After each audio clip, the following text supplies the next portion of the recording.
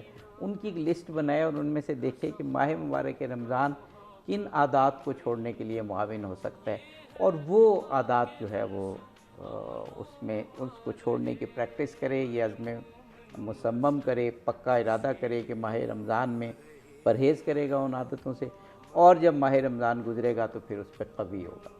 بہت خوب. مجھے نبی پاک صلی اللہ علیہ وآلہ وسلم کا یہ حدیث طیبہ ہے کہ الصوم جنۃ، جی روزہ ڈھال ہے، بالکل صحیح، جب تک کہ کوئی اسے پھاڑ نہ دے. یہ ڈھال ہے جہنم کے مقابلے میں، اللہ کے عذاب کے مقابلے میں، دنیا کے خوف کے مقابلے میں. روزہ بڑی مضبوط ڈھال ہے، قبر میں بھی اور حشر میں بھی. تو صحابہ کرام عرض کرتے ہیں یا رسول اللہ روزے کو یہ ڈھال کو پھاڑا کیسے جاتا ہے؟ فرمایا جھوٹ سے، غیبت سے، چغلی سے، وعدہ خلافی سے، بد نگاہی سے، بدکاریوں سے. جیسے ہمارے ہاں ذخیرہ اندوزی ہے، جس طرح ہمارے ہاں ناپ تول میں کمی کجی ہے، کرپشن ہے، جو عیب ہے، جن چیزوں سے اللہ نے ہمیں منع فرمایا ہے، انہیں جو ہی اختیار کرتے جائیں گے یہ ڈھال پھٹ جائے گی. یہ ڈھال بڑی مضبوط ہے. حضور فرماتے ہیں اس ڈھال کی اتنی تاثیر ہے، حشر میں یہ شفیع بنے گی اور ان کی شفاعت قبول بھی کی جائے گی. اب ہمیں اپنے وجود پہ کنٹرول کیسے دیتا ہے؟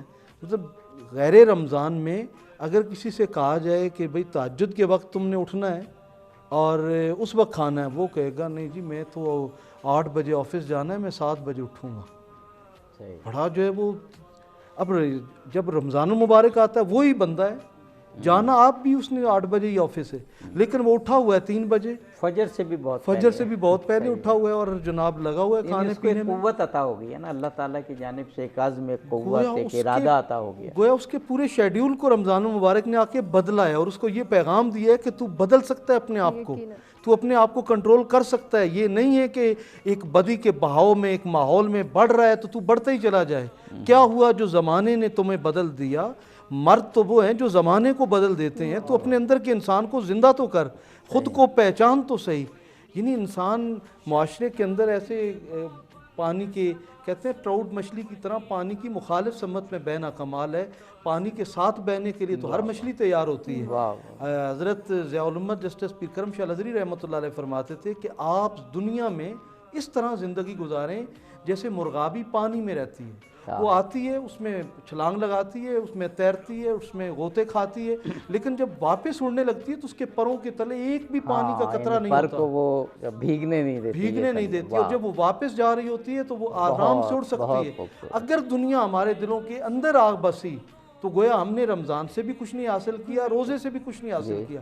اور پھر ہماری جب روح پرواز کر رہی ہوگی، پلٹ رہی ہوگی، تو وہ روح مطمئنہ نہیں ہوگی، وہ نفس مطمئنہ نہیں ہوگی، اسے رب بلائے گا نہیں بلکہ شرمندہ ہوگی. اللہ کرے کہ ہم ان لوگوں میں سے ہوں جیسے آپ فرما رہے ہیں کہ اپنی عادات کو کنٹرول کرنے والوں میں سے. آغا صاحب 2-1 منٹ ہے ہمارے پاس افطار کے وقفے سے پہلے، 2 سے 3 منٹ. اسی بات کو میں چاہوں گا آپ کے کچھ ایسی فہرست بنا لی جائے.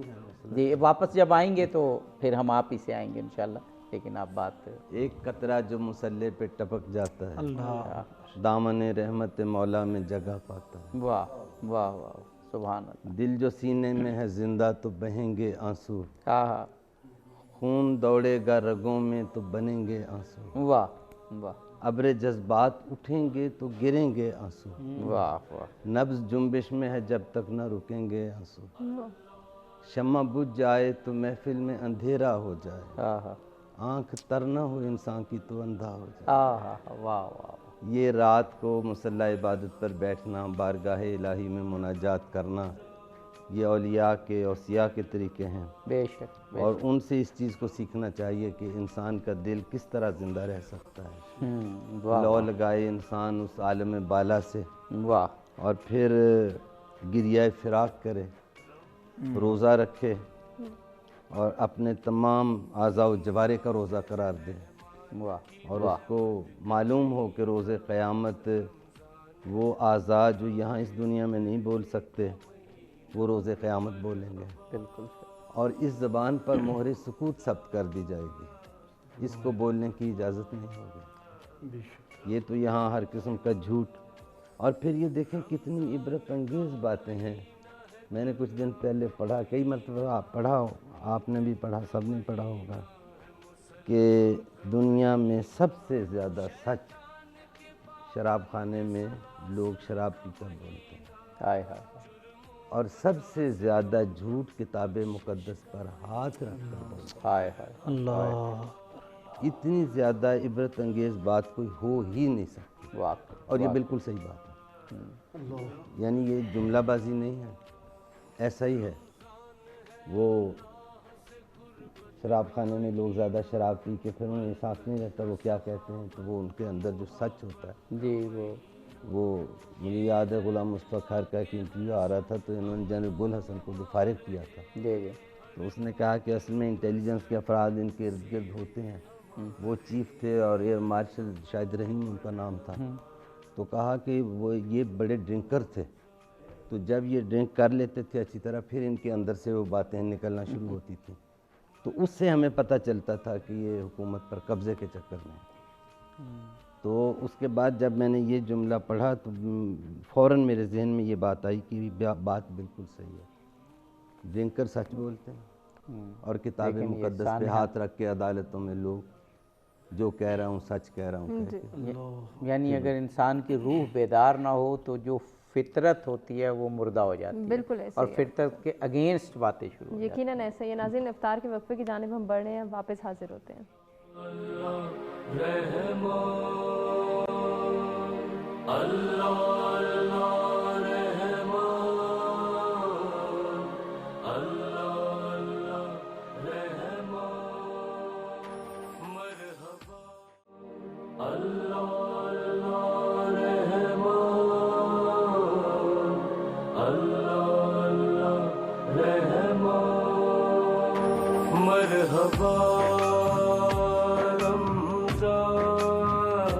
مرحبا مرحبا. افطار ٹرانسمیشن میں افطار کے خوشکن وقفے کے بعد ایک مرتبہ پھر سے آپ کو کہیں گے خوش آمدید. اور ہم گفتگو کر رہے ہیں حاصل روزہ کے عنوان پر، اور مختلف جو ہیں وہ سوالات کی روشنی میں جاننے کی کوشش کریں کہ روزے سے ہم کیا حاصل کر سکتے ہیں یا روزہ رکھنے کا مقصد کیا ہے. اسی گفتگو کے سلسلے کو آگے بھی بڑھائیں گے یقیناً، لیکن اس سے پہلے ہم اختر چشتی صاحب سے یہ گزارش کرنا چاہیں گے کہ وہ بارگاہ رسالت مآب صلی اللہ علیہ وآلہ وسلم میں ہدیہ نعت پیش کریں.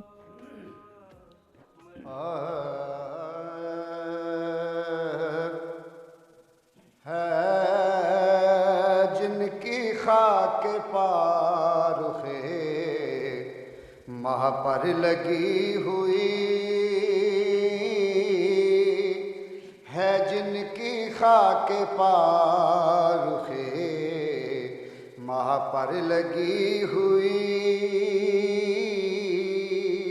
ان کی لگن ہے دل کو برابر لگی ہوئی، ان کی لگن ہے دل کو برابر لگی ہوئی. شاہ امم لٹائے چلے جا رہے ہیں جان،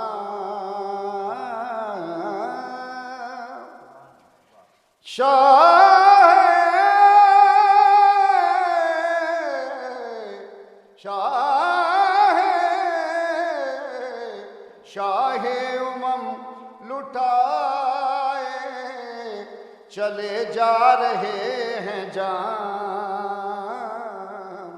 پیاسوں کی بھیڑ ہے سرے کوثر لگی ہوئی، پیاسوں کی بھیڑ ہے سرے کوثر لگی ہوئی. زہرا حسین اور حسن کا غلام ہوں، زہرا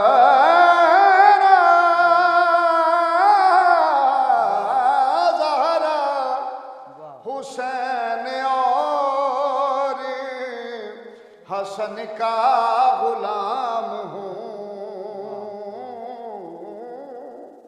زہرا حسین اور حسن کا غلام ہوں، مہر علی کی مور ہے دل پر لگی ہوئی، مہر علی کی مور ہے دل پر لگی ہوئی، میرا کفن ہوتا رے ادب سے بنا ہوا، میرا کفن ہو، میرا کفن ہوتا رے ادب سے بنا ہوا، ہو ساتھ التماس کی جالر لگی ہوئی، ہو ساتھ التماس کی جالر لگی ہوئی، اور یاد رسول پاک میں ہر آنکھ تر رہے، یاد رسول پاک میں ہر آنکھ تر رہے، اشکوں کی ایک سبیل ہو، اشکوں کی ایک سبیل ہو، گھر گھر لگی ہوئی، اشکوں کی ایک سبیل ہو، گھر گھر لگی ہوئی، اور کہتے ہیں جس کو عشق وہ ایک آگ ہے نصیب، کہتے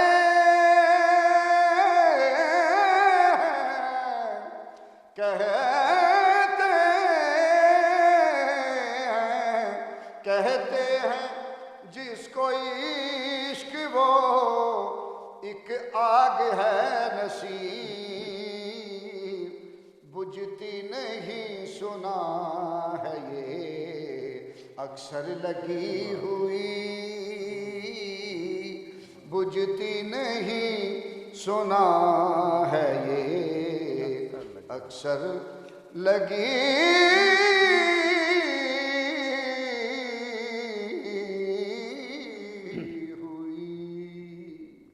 ماشاءاللہ ماشاءاللہ، بہت خوب بہت خوب۔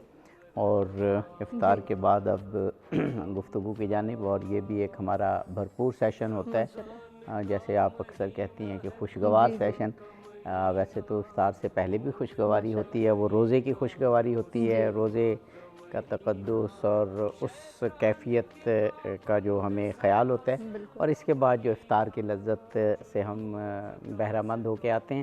وقفے سے قبل جب ہم افطار کے وقفے پر جا رہے تھے تو مولانا اسد رضا بخاری صاحب سے سوال کیا تھا، اور جواب کا وقت نہیں تھا، تو آپ کو یاد ہوگا کہ انہوں نے کچھ اشعار پڑھ دیے تھے، تو وہ یہ اشعار ہمیں یہ بتا رہے تھے کہ وقفے کے بعد جب ہم آئیں تو پھر ان اشعار کی تفہیم کے لیے انہی کے پاس آئیں۔ سوال میرا یہ تھا جو حیدر علوی صاحب سے بھی کیا تھا، کہ جہاں ماہ مبارک رمضان میں بہت سے مواقع ہمیں ملتے ہیں اللہ سے لو لگانے کے، اللہ کے قریب ہونے سے، محمد و آل محمد علیہ السلام کے قرب کے، اور تقوی، خوف خدا، اپنی روح پر کنٹرول، اس سب کے ساتھ ایک اور بھی موقع ہمیں مل سکتا ہے کہ خاص طور پہ ماہ مبارک رمضان کا فائدہ اٹھاتے ہوئے، اس سے مستفید ہوتے ہوئے، وہ ایسی عادتیں جو اخلاق کے حوالے سے یا جو ہماری زندگی کی کامیابی کی راہ میں حائل ہوتے ہیں، اس حوالے سے ہم انہیں کنٹرول کر سکتے ہیں، تو یہ بھی ایک نعمت ہے ہمارے لیے۔ جی بسم اللہ الرحمن الرحیم۔ یہ بات ہو رہی ہے کہ متقی یعنی وہ آدمی جس کے اندر گناہوں کے خلاف ایک دفاعی نظام ایکٹیو ہو جائے، اس شخص کو متقی کہتے ہیں۔ جی جی۔ الف لام میم ذالک الکتاب لا ریب فیہ ھدی للمتقین، یہ قرآن کریم ہدایت ہے متقین کے لیے۔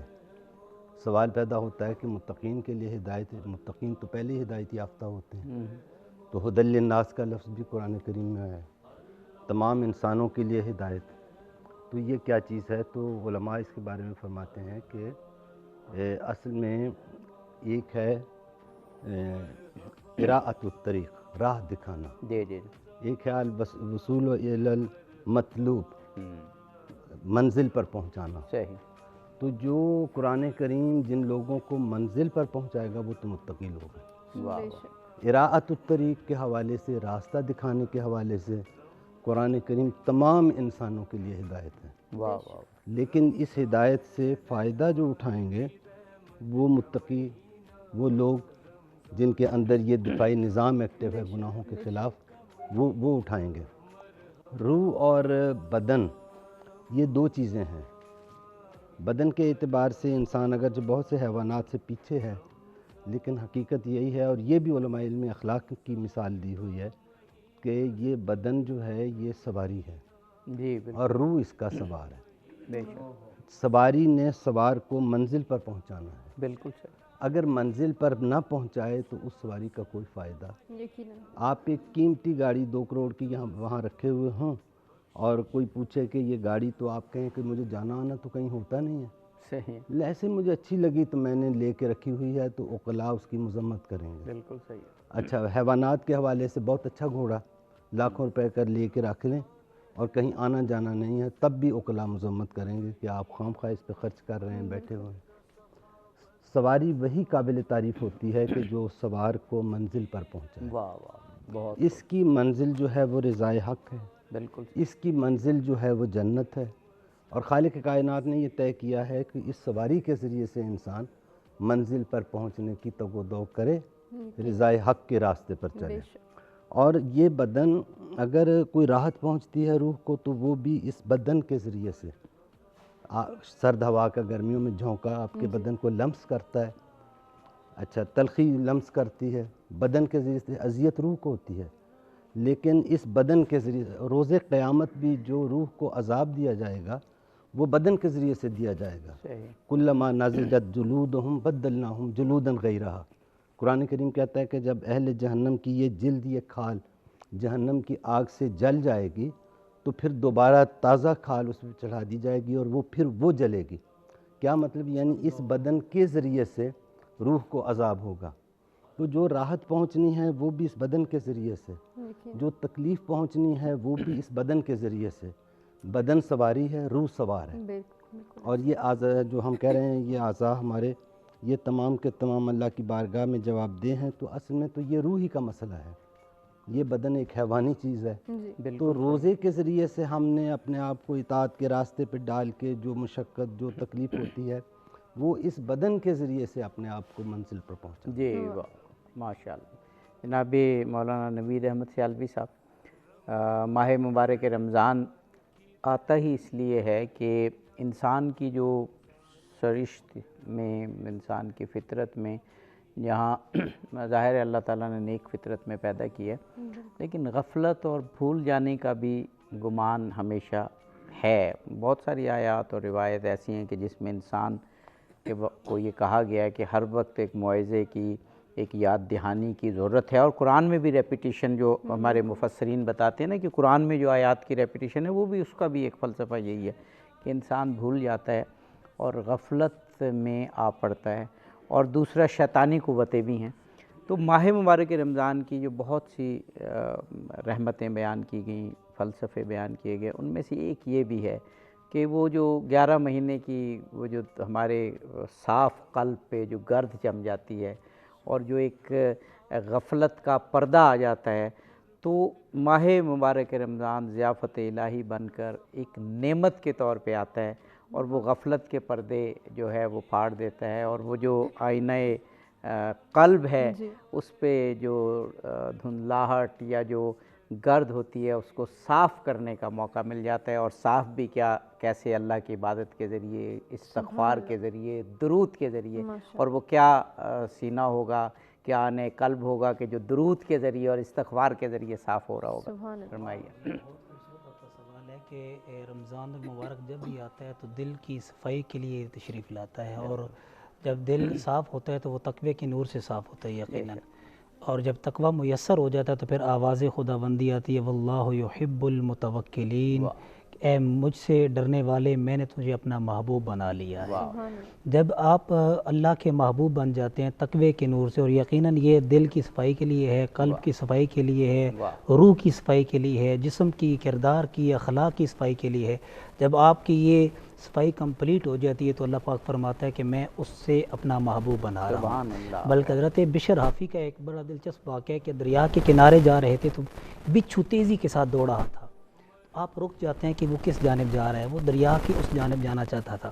اب کنارے پہ جو ہی کھڑا ہوا تو دریا کے اندر کوئی جانور تھا، کوئی کیڑا مکوڑا تھا، وہ دریا کے کنارے آ جا کر رک جاتا ہے اور وہ بچھو اس پر سوار ہو جاتا ہے. بالکل اس واقعے کو عابدی صاحب ہم ضرور سنیں گے. میں چاہ رہی ہوں تھوڑا سا ہم علامہ حیدر علوی صاحب کی جانب بھی آئیں، ان سے بھی اس مفہوم کے حوالے سے بڑی قیمتی آخری بات میں گزارش کرنے لگا ہوں کہ وہ لوگ کس طرح تقویٰ جب آپ اللہ کے محبوب بن جاتے ہیں اور متقی بن جاتے ہیں. حیدر علوی صاحب کی طرف آتے ہیں، ایک ٹیکنیکل وہ ہے، ابھی واپس آئیں گے آپ کی طرف. جی جی جی میں یہ کہوں گا کہ اس ماہ مقدس نے آ کر یقیناً جیسے انسان نہر کے کنارے رہتا ہو جی جی اور وہ غسل کرتا ہے تو اس کا بدن پاک ہو جاتا ہے، اور اس ماہ مقدس سے جب انسان 30 دن کی عبادت سے گزرتا ہے تو اس کا نفس اور روح پاک ہو جاتی ہے. جی جی باقاعدہ یہ ایک 30 دن کا عمل ایسا ہے جس کے آخر میں عید کی خوشی بھی اسی لیے رکھی گئی ہے تاکہ بندہ مومن اس صفائی اور نہلائی اور دھلائی سے گزر کر اپنی روح کو اتنا پاک کر لیتا ہے کہ اب خدا کی بارگاہ میں سر بسجود ہو. روزے کی اولیاء اللہ نے 3 کیفیات بیان کی ہیں. ایک عوام کا روزہ ہے. عوام کا روزہ وہی ہے کہ کھانے پینے سے اور جماع سے رک جانا. خواص کا روزہ یہ ہے کہ ان تینوں کے ساتھ ساتھ اللہ کے اوامر و نواہی پہ عمل کرنا، جس کا حکم دیا ہے اس پہ چلنا، اور جن جن چیزوں سے منع کیا ہے ان سے رک جانا. یہ عوام کے روزے سے تھوڑا سا اوپر والا ہے، یہ خواص کا روزہ ہے. اور ایک اخص الخواص جو اولیاء اللہ ہیں، جو اللہ کے محبوبان خدا ہیں، وہ ان کا روزہ ہے کہ المنع للہ، وہ اللہ کے لیے رک جاتے ہیں.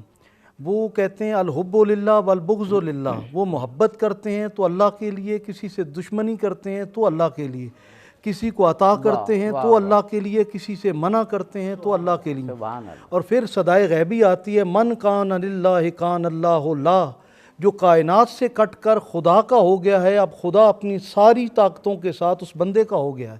وَتَبَتَّلْ إِلَيْهِ تَبْتِيلًا، کائنات سے کٹ کر خدا کے ہو جاؤ. گویا اس ماہ مقدس میں کچھ نیک روحیں ایسی بھی ہیں، کچھ نیک ہستیاں ایسی بھی ہیں جو اس روزے کی حقیقت سے آگاہ ہوتی ہیں اور اس منزل پہ جا کر عبادت کرتی ہیں کہ جو حقیقت روح رمضان ہے. اور وہ روح رمضان یہ ہے کہ اس ماہ مقدس میں انسان دنیا ساری سے کٹ کے خدا کا ہو جائے. وہ لمحات جن لمحات میں سیدہ کائنات اٹھ کر عبادت کرتی تھی، وہ لمحات جن لمحات میں رسول خدا اٹھ کر عبادت کرتے تھے، وہ لمحات جس میں مولا کائنات اٹھ کر عبادت کرتے تھے، وہ لمحات جس میں ائمہ طاہرین نے خشوع و خضوع اور تذلل اور عاجزی اپنے رب کی بارگاہ میں پیش کی.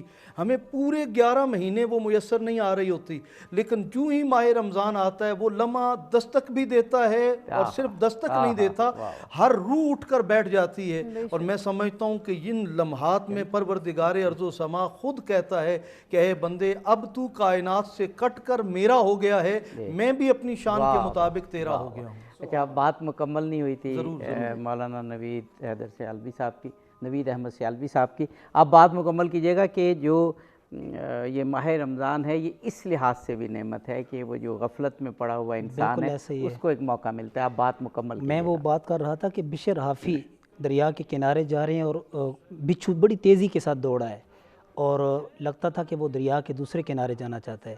اتنی دیر میں کنارے پر پہنچا تو اندر سے کچھوا نکل آیا اور اس نے اپنی پشت کی تو وہ اس پر سوار ہو جاتا ہے اور تیزی کے ساتھ دریا کے دوسرے کنارے پر چلا گیا.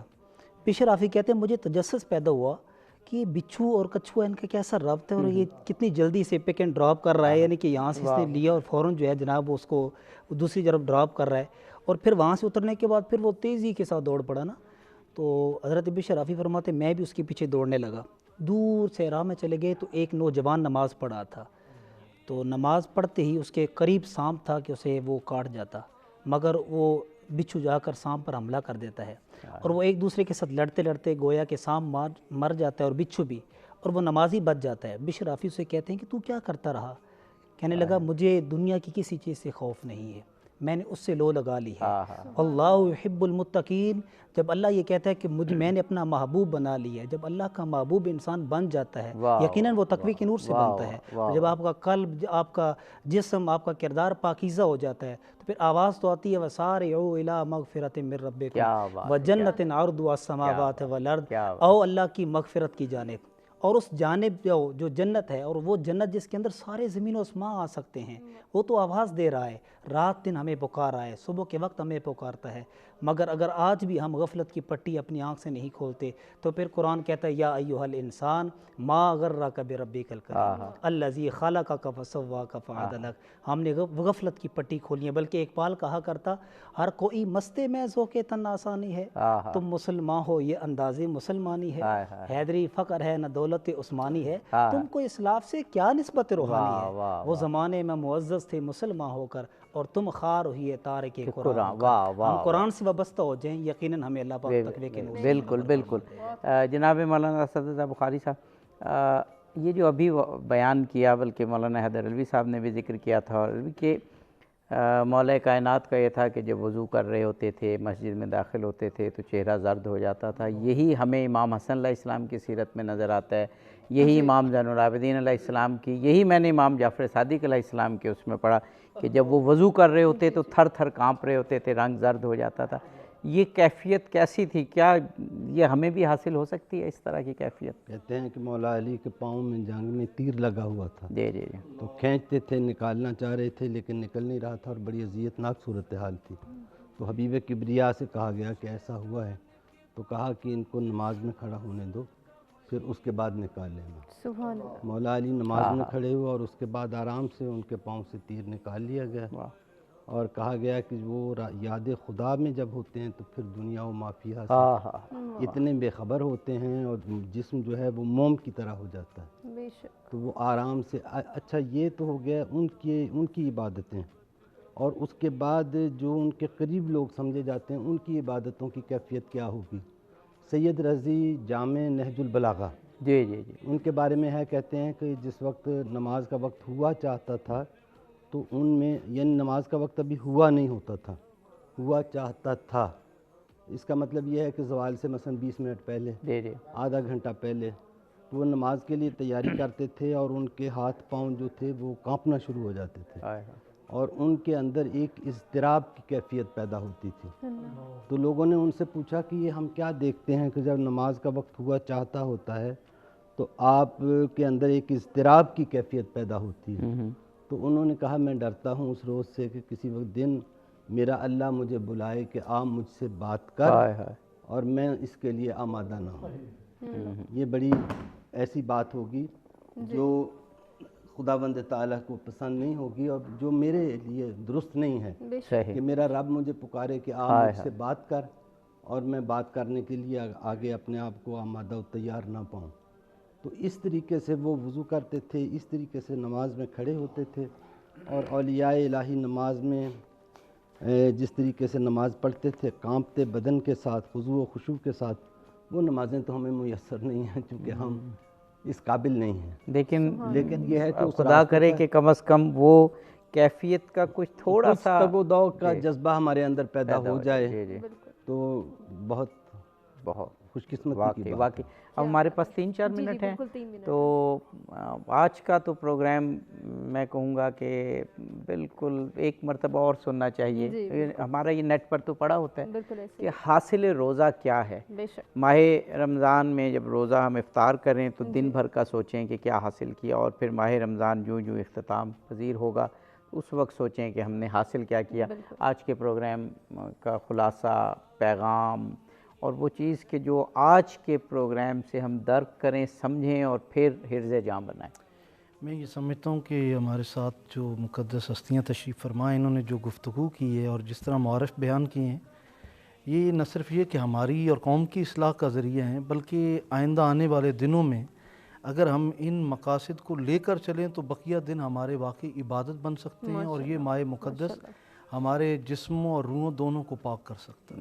بہت بہت جی ہم مولانا نوید میں یہ سمجھتا ہوں کہ ماہ مقدس کے پیغام مولانا سزا بخاری صاحب ماہ مقدس کے جانے کے بعد اگر آپ کو توفیق مل جاتی ہے نیکی ہمارے پہ کرنے 1-2 کی، منٹ ہیں، آپ تسلی سے پیغام اپنا دیجئے۔ جی نیکی کی اگر توفیق آپ کو مل جاتی ہے ماہ مقدس کے جانے کے بعد بھی آپ کا تسلسل برقرار رہتا ہے نیکی میں، سجدے میں، اچھا مجھے قیام انہوں میں۔ نے بتایا کہ ہمیں نعت پر بھی جانا ہے، تو ہم میں بس یہ یہی پیغام، کہیں گے کہ یہ 30 آخری سیکنڈ پیغام، میں میسج ایک پیغام دینا چاہتا ہوں کہ ماہ مقدس کے جانے کے بعد اگر آپ کو توفیق مل جاتی ہے، جیسے رمضان میں آپ کا دسترخوان وسیع ہے، آپ کا قیام ہے، سجدہ ہے، باقی دیگر عبادات ہیں، اگر آپ کا تسلسل باقی رہ جاتا ہے تو توفیق خداوندی آپ کے ساتھ ہو جاتی ہے، تو آپ کو حاصل ہو گیا رمضان۔ آغا صاحب 30 سیکنڈ میں آج کا خلاصہ۔ جی یہ جن حالات میں یہ ماہ مبارک اس وقت چل رہا ہے، اس میں قرآن کریم کی وہ آیت جس نے جناب فضیل ابن عیاض کی قسمت بدل دی تھی، وہی پڑھتا ہوں۔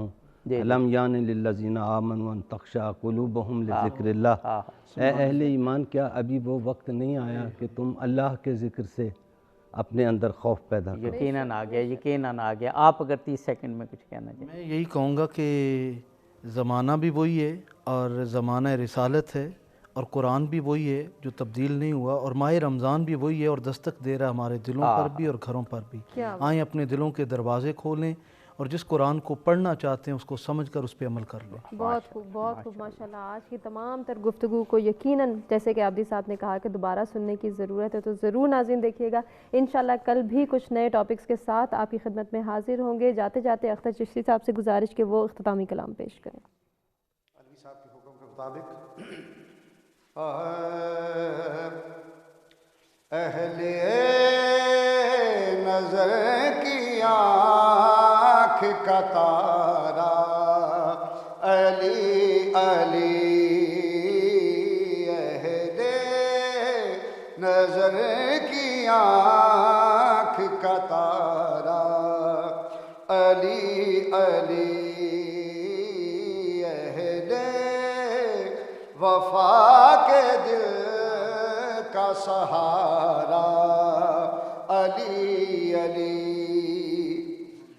دنیا میں سب سے عالی گھرانے کے نور ہو، دنیا میں سب سے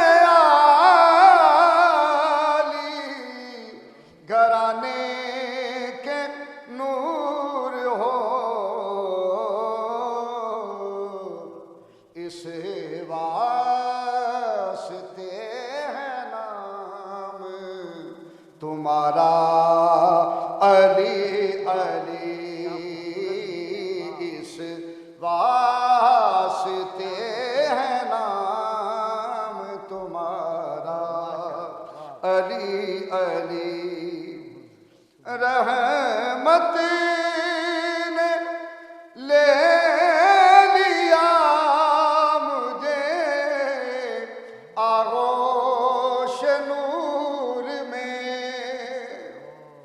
رحمت نے لے لیا مجھے آغوش نور میں،